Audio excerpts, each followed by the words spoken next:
This is Law Bites, a podcast with Michael Geist. So what can be done? How can we work together to preserve distinctively Canadian views and protect access to proud local voices that may be silenced soon? We very much consider this committee an ally in our quest. But be clear, we are asking the government to be an ally, not for a bailout of the Canadian newspaper industry.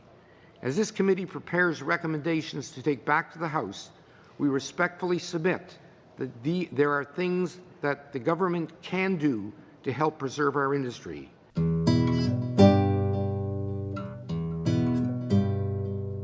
That was Paul Godfrey, then the CEO and publisher of Postmedia, speaking to the Canadian Heritage Committee in 2016 at the start of what would become a long campaign for government support for Canadian media.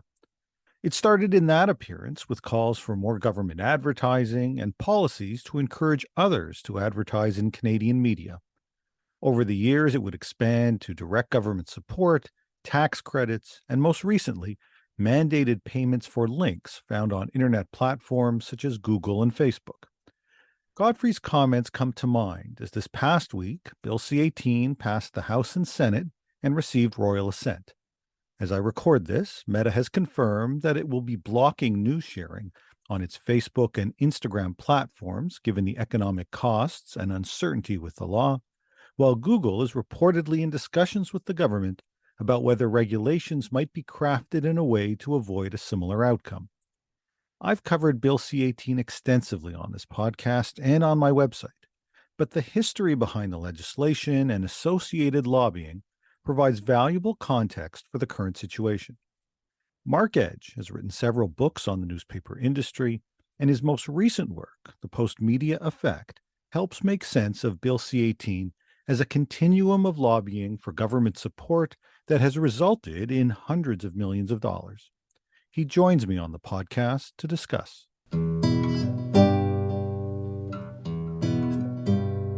Marc, welcome to the podcast. Thank you.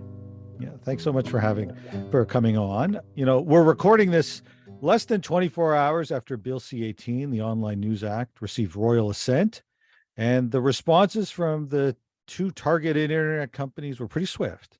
Meta saying hours before actually royal assent that it would move ahead with blocking news sharing on its platform, something that has been consistent really from day one in saying. And reports suggest that Google entered into some last-minute discussions with Canadian Heritage to see if a compromise could be possible.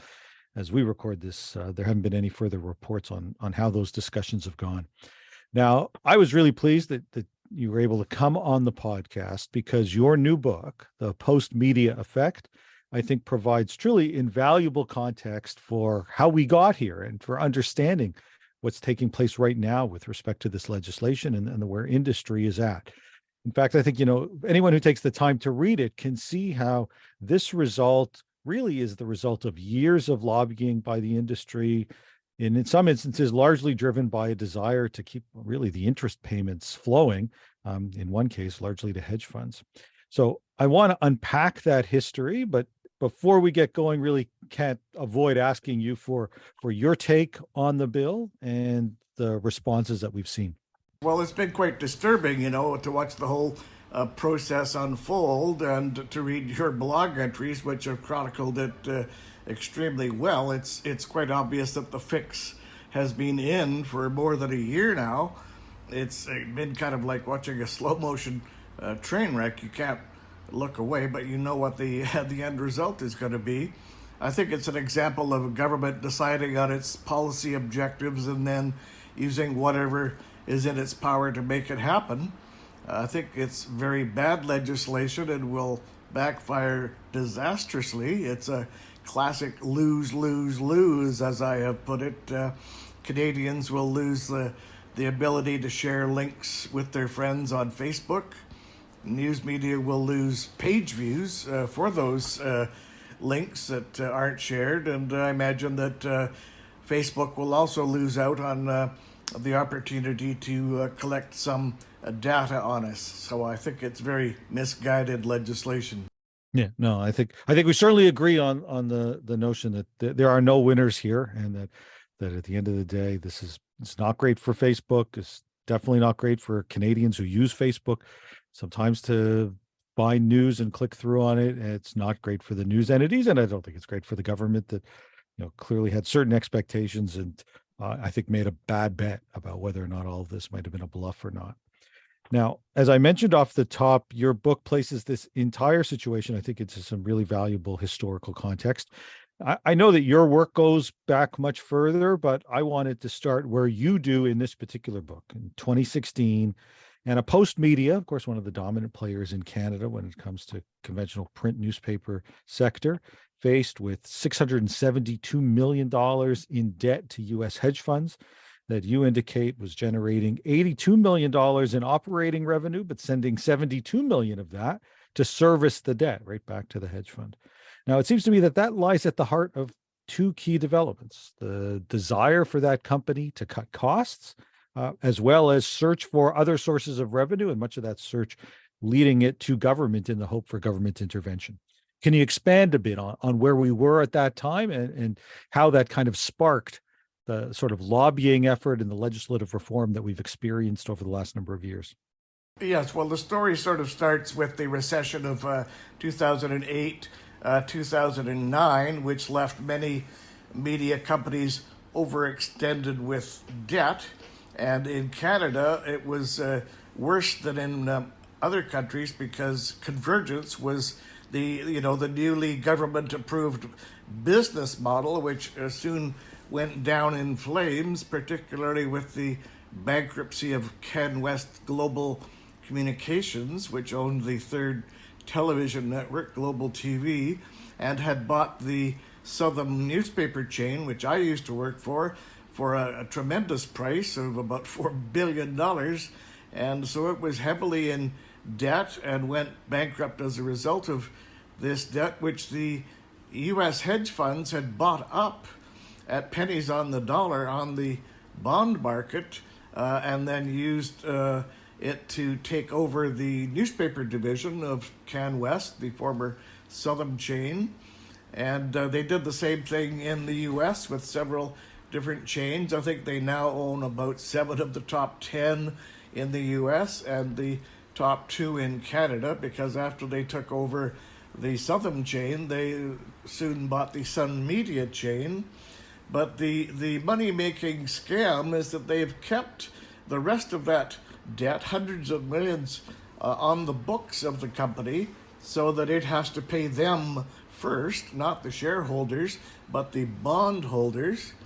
And they managed to keep the company in the black for about 6 years until about 2016, when it was in danger of going bankrupt again. And so the hedge funds forgave about half of the debt they held, and that worked for about another 6 years. But then last year they went into the red again and have been kept alive only by the $595 million government bailout they got in 2019, which runs out this year.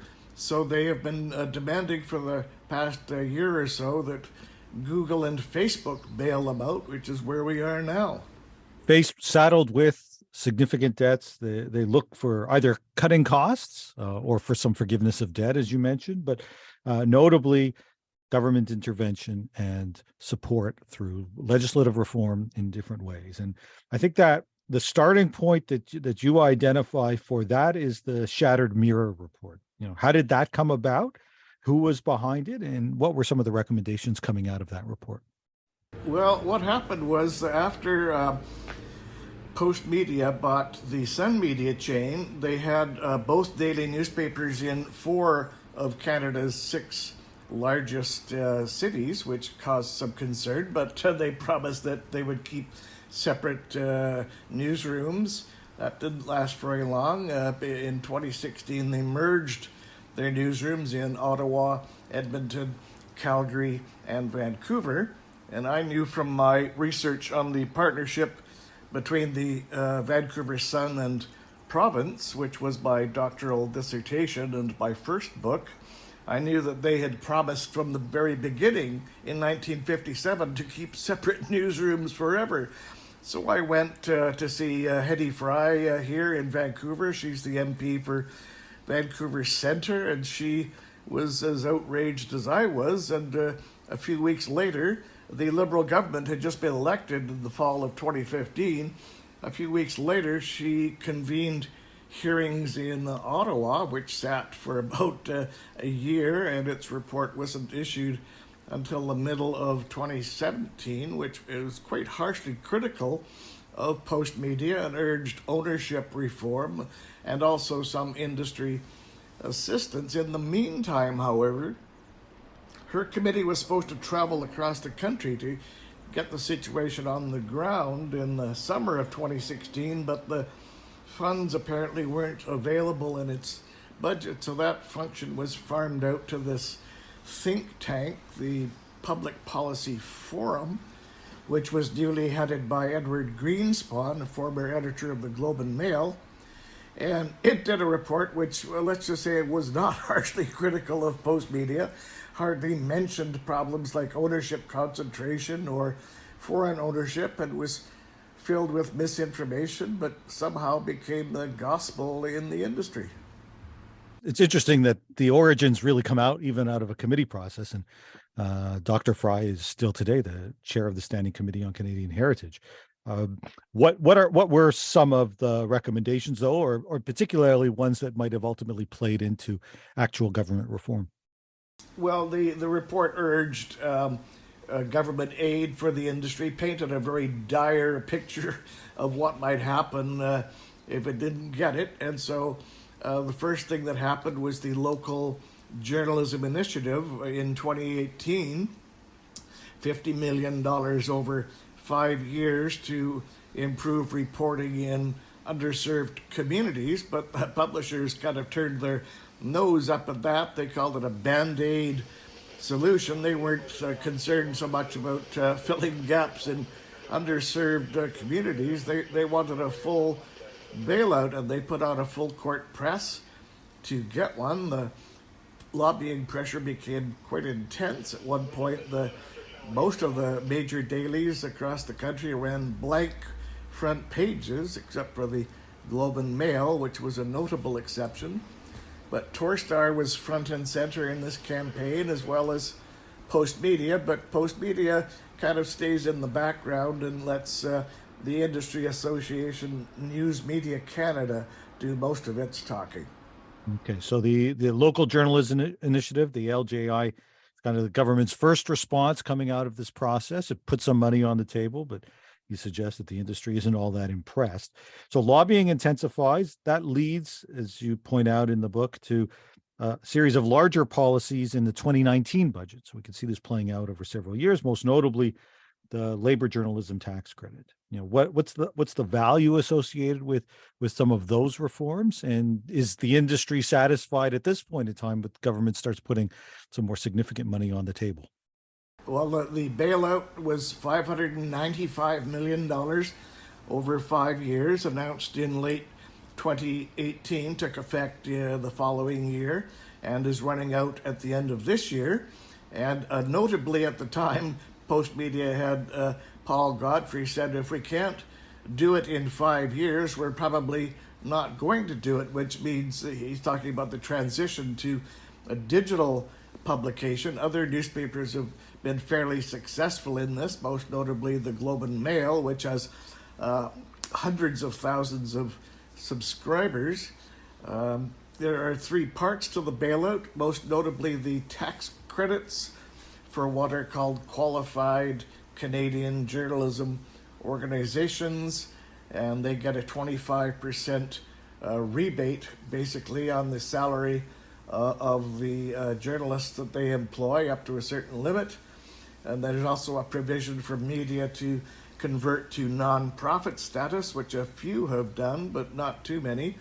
And then there's also a small tax credit for news consumers, about $75 a year, I think, and that all runs out this year. It's interesting that many of these things are scheduled to run out. We I think many will be following to see whether or not they get renewed or not. But as you articulate or chronicle in the book, publishers continue to look for more. And this time they set their sights on big tech, on the internet companies, using Australia as a model, looking for what is in effect mandated payments for links through a compulsory negotiation system. And that is in effect what the government has now passed with Bill C-18.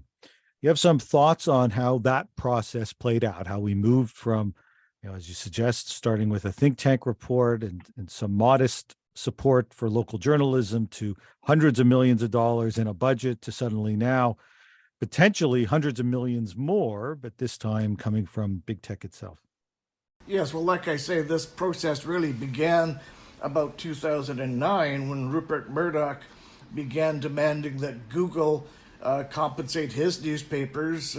He's one of the largest owners of newspapers in the UK, the US, and especially in Australia, where he owns about 2/3 of the major daily newspapers. And so he used his political power a couple of years ago to prevail upon Australian legislators to pass it's called a mandatory bargaining code, which has resulted in hundreds of millions of dollars, I believe, flowing to the news media there. And while Murdoch doesn't own newspapers in Canada, because of course we don't allow foreign ownership, the publishers here jumped on the idea. They could get Google and Facebook to bail them out after the government bailout expired. So it's been going on for a long time, and it's interesting to see how it's unfolded. There was actually a paper that was written by Richard Stursberg for Rogers a few years ago. You probably remember, floating the idea of tax credits. Well, that has become a full-blown newspaper lobby, which Stursberg chronicled in his book, The Tangled Garden, which quite delightfully blows the whistle on the whole lobbying campaign.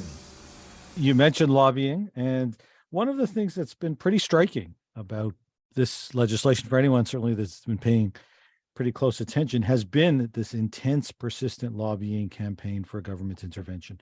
Now, part of the book describes, a number of lobbying efforts, including what I think is a blurring of editorial and business, something I experienced myself directly. And you talk a bit about how some of those kinds of things have played out. Can you describe it a bit further? It's one of those odd things that in certain respects, some of it is happening, is hiding in plain sight. If you take a look at the how newspapers have used or wielded their own papers, their own editorial to try to promote certain policy positions. And at the same time, some of it is quite clearly happening behind closed doors, largely out of sight. Yes, well, this has really been the most difficult part to watch for me as a longtime journalist.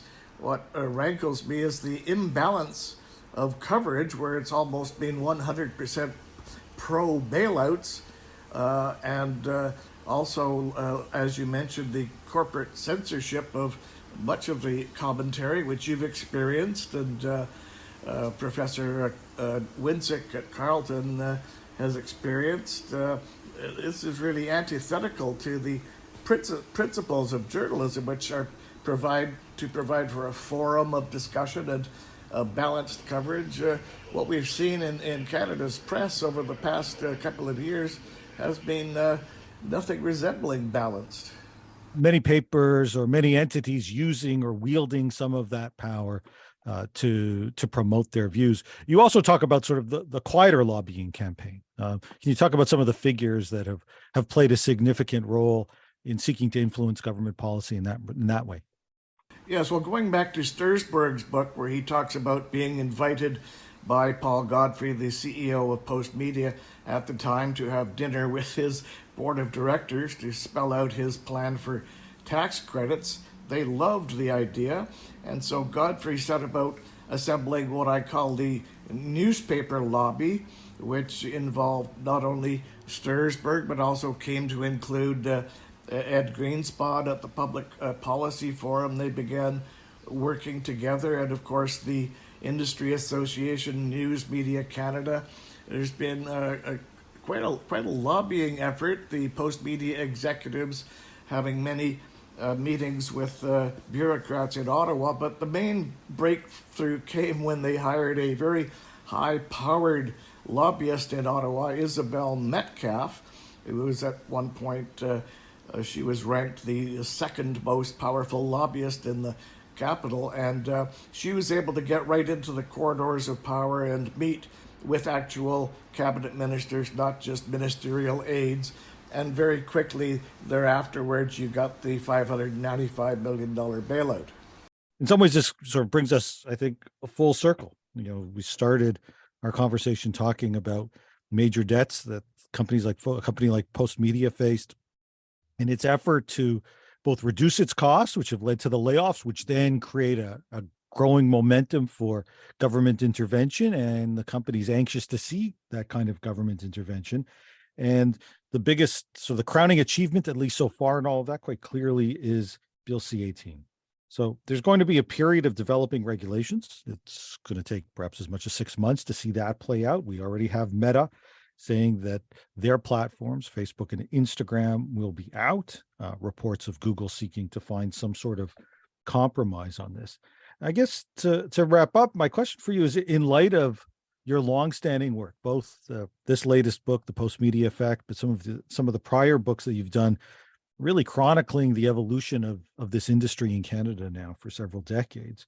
Do you think this is the end of the line for government involvement and the kind of lobbying for support that we see? Or are we destined to see the same companies make basically the same arguments in search of more external funding down the road, whether it's other platforms that aren't currently included in this, TikTok, for example, comes to mind, or new technologies such as ChatGPT and generative AI, and sort of destined to relitigate some of the same kinds of questions as the companies go back to the same playbook, basically seeking even more funds, this time from different pockets? Oh, I don't think this is the end of it at all. I think we're in for a very interesting few years, because Meta and Facebook, they've already promised to stop carrying links to Canadian news stories, and I don't think they're going to blink this time as they did in Australia, because down there they only restored the service after they were given the provision to opt out entirely, and I don't think that's going to happen here. And so the question becomes, what's Google going to do? In the meantime, Postmedia is in a crash dive, and they're facing bankruptcy. I'm told their credit may run out as early as September, and at which point they'll be unable to pay their suppliers, be unable to print their editions or pay their staff, and they'll start going out of business unless the government again bails them out, which in the book I warn against, because I think the only way to get rid of the hedge funds, which have their hooks so deeply into Postmedia, is to let it go bankrupt and start afresh. Hopefully the publications themselves could be rescued and returned to local ownership, but I think we're in for a very interesting few years indeed. Sounds to me like there'll be plenty of fodder for another book down the road as you continue to examine this sector. Marc, the book, as I say, Postmedia Effect, extremely interesting, and really for anyone that is kind of caught up right now in Bill C-18, I think it does a pretty amazing job of seeing the bigger picture and putting some of the pieces together of how we found ourselves here. So thank you for that, and thank you so much for joining me on the podcast. It was my pleasure. That's the Law Bites podcast for this week. If you have comments, suggestions, or other feedback, write to lawbites@pobox.com. Follow the podcast on Twitter @LawBitesPod or Michael Geist @mgeist. You can download the latest episodes from my website at michaelgeist.ca or subscribe via RSS at Apple Podcast, Google, or Spotify. The Law Bites podcast is produced by Gerardo Lebron Laboy. Music by the Laboy brothers, Gerardo and Jose Lebron Laboy. Credit information for the clips featured in this podcast can be found in the show notes for this episode at michaelgeist.ca. I'm Michael Geist. Thanks for listening, and see you next time.